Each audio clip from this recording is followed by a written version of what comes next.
कि 1950 के बाद संविधान लागू हुआ और उसके बाद जो है यहाँ पर संविधान लागू होने के बाद संविधान के जो आर्टिकल है वो लागू होंगे। इसके पूर्व के जो नियम है 1950 के पूर्व के नियम है वो जो है पूरे शून्य हो जाएंगे।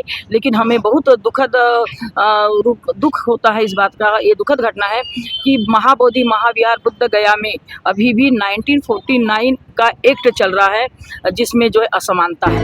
यह एक्ट निरस्त नहीं होता तब तक हम इसमें शामिल होते रहेंगे। मरते दम तक यहीं पर हम आंदोलन में शामिल धर्म के लोग हैं वो अपने कमेटी में है, उनके ही लोग रहते हैं। फिर यहाँ ऐसा दूजापन क्यों है? क्योंकि यहाँ बौद्धों का होते हुए रियासत होते हुए भी इसमें अन्य गैर जो बौद्ध हैं उनको उसमें शामिल करके ये जो नियम बनाए गए इस नियम को हटाना चाहिए और पूरा उनके बौद्धों के हाथ में। इसके देखते हैं, मजहब लोगों का देखते हैं, क्रिश्चियन कम्युनिटी का देखते हैं, सिख कम्युनिटी का देखते हैं, तो वहाँ का संचालन वहाँ के गुरु करते हैं, वहाँ के लोग करते हैं। मगर जो महाबोधि विहार है जहाँ बुद्ध को ज्ञान की प्राप्ति हुई थी उसका संचालन गैर बौद्ध महेंद्र जी है। मैं चंद्रपुर महाराष्ट्र से आया हूँ। मेरे साथ में शंकर जी है, वो नागपुर से आए हैं, छत्तीसगढ़ से आए हैं कुछ लोग। तो हमारा ये कहना है कि BTMC जो एक्ट है 1949 ये रिपील होना चाहिए। और ये जो स्थल है ये बुद्धिस्ट स्थल है, लगभग 2000 साल से ये स्थल बना हुआ है और ये जो स्थल है ये बुद्धिस्ट लोगों के कब्जे में होना चाहिए। यहाँ पर बुद्धिस्ट जो भिक्खु है, मंक है, ये लोगों को यहाँ अधिकार मिलना चाहिए, ऐसी हमारी डिमांड है। और ये डिमांड को लेकर हम चंद्रपुर लगभग यहाँ से 1800 किलोमीटर है, वहाँ से हम यहाँ आए। आप धरने में कब से हैं? हम 15 तारीख से धरना में बैठे हैं। कब तक रहेंगे?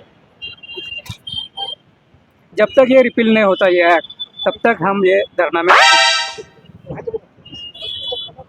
नमो बुद्धाय, जय भीम।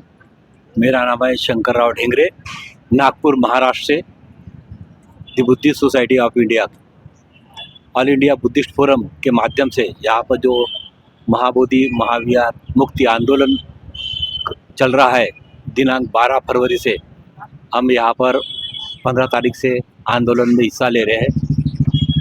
ये महाबोधि महाविहार ये गैर बौद्धों के हाथ में है, मनुवादियों के हाथ में है।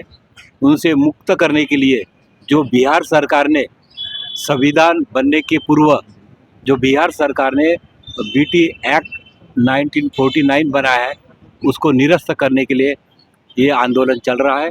हम इस जब तक यह एक्ट निरस्त नहीं होता तब तक हम इसमें शामिल होते रहेंगे। मरते दम तक यहीं पर हम आंदोलन में शामिल रहेंगे।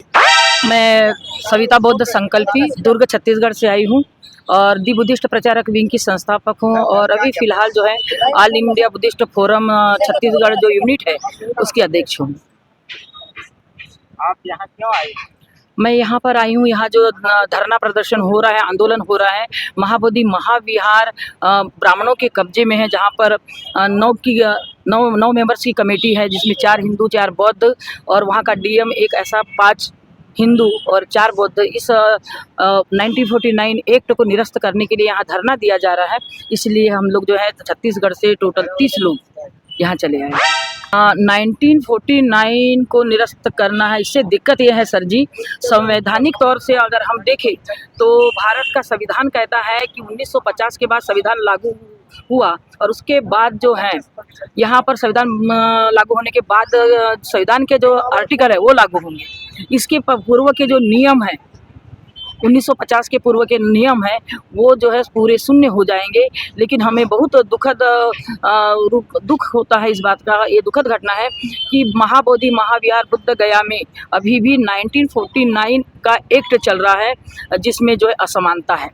जबकि भारत का संविधान ये कहता है कि अगर मंदिर है तो मंदिर में हिंदू भाई रहे, मुस्लिम है तो वहाँ पर मुस्लिम भाई की कमेटी हो, और है भी इस ईसाइयों का चर्च है तो वहाँ ईसाइयों भाइयों की कमेटी है। तो फिर ये महाबोधि विहार जो है बौद्धों का है, बुद्धिस्ट है, वहाँ पर हिंदू क्या कर रहे हैं? क्या भारतवर्ष में कई ऐसी कमेटी या समिति आपने देखी या ऐसी कोई ट्रस्ट देखी क्या जहाँ पर आधे हिंदू आधे बौद्ध आधे मुस्लिम आधे ईसाई आधे सिख ऐसे हो? गुरुद्वारा भी आपने देखा होगा, पूरे सिख भाइयों की वो कमेटी होती है।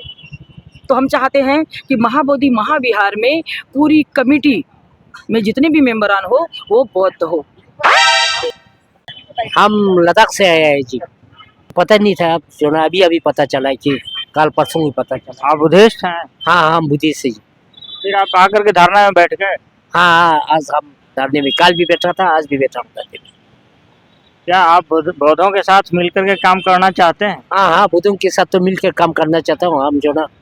तो आप लद्दाख में जाकर लोगों को बताएं। हाँ लद्दाख में जाके हम सभी को बताएंगे कि इस तरह जो ना बुद्ध गया में जो ना ये बनते लोग जो ना धरने पे बैठा है, तो हर कहीं जगह से मदरस हुआ ये।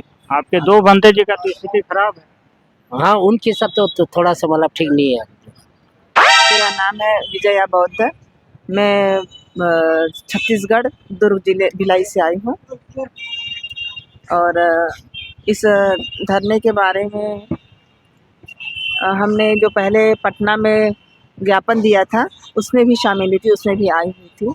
और 26 जनवरी को हम अपने ज़िले में वहाँ भी हमने रैलियाँ निकाल करके अपने कलेक्टर को भी ज्ञापन दिया था। आपकी क्या मांग है?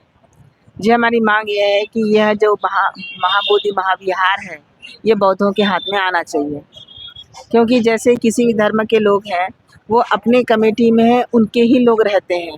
फिर यहाँ ऐसा दूजापन क्यों है? क्योंकि यहाँ बौद्धों का होते हुए, विरासत होते हुए भी इसमें अन्य गैर जो बौद्ध हैं उनको उसमें शामिल करके ये जो नियम बनाए गए इस नियम को हटाना चाहिए और पूरा उनके बौद्धों के हाथ में समर्पण करना चाहिए। नमो बुद्धाय जय भीम। मैं लता बौद्ध, मैं छत्तीसगढ़ कोरबा से आई हूँ और महाबोधि विहार का जो मुक्ति आंदोलन है उसमें मैं सपोर्ट करने आई हूँ कि महाबोधि विहार बौद्धों के हाथ में होना चाहिए, बौद्धों के हाथ में होना चाहिए। जैसे कि यहाँ 1949 का एक्ट है जिसमें कहा गया है कि उस कानून में कहा गया है कि 4 हिंदू और 4 गैर बौद्ध और वहाँ का संचालन डीएम करेगा। कुल मिलाकर 9 लोग यहाँ का संचालन करेंगे। मगर हमारी मांग है कि 1949 का जो एक्ट है उसको निरस्त किया जाए और उसमें केवल बौद्धों को रखना चाहिए, क्योंकि जो बौद्ध और अगर हम अलग इसके देखते हैं, मजहब लोगों का देखते हैं, क्रिश्चियन कम्युनिटी का देखते हैं, सिख कम्युनिटी का देखते हैं, तो वहाँ का संचालन वहाँ के गुरु करते हैं, वहाँ के लोग करते हैं। मगर जो महाबोधि विहार है जहाँ बुद्ध को ज्ञान की प्राप्ति हुई थी उसका संचालन गैर बौद्ध क्यों? और हमारी ये मांग है कि जो गैर बौद्ध है उनको हटा के अगर बौद्ध को लोगों को रखते हैं तो यहाँ का संचालन बहुत अच्छे तरीके से हो सकता है। और जो हमारे यहाँ बौद्ध भिक्षु है जो अनशन पर बैठे हैं, सरकार यहाँ के डीएम कोई भी संज्ञान नहीं ले रहे हैं। अगर इसी की जगह यहाँ रामलला का जो मंदिर होता वहाँ ऐसे उनके गुरु लोग बैठते और वहाँ ऐसे अनशन पर बैठते तो आज बहुत काफ़ी भीड़ होती और वहाँ के जो मंत्री संतरी जो भी है वो वहाँ पर ध्यान देते। आज कुंभ मेले में जितना करोड़ों का व्यय किया जा रहा है, वहाँ खर्च किया जा रहा है, मगर जो मांग बौद्धों की है उस पर ध्यान नहीं दिया जा रहा है, तो ये सरकार की निष्पक्षता ही कहना चाहिए।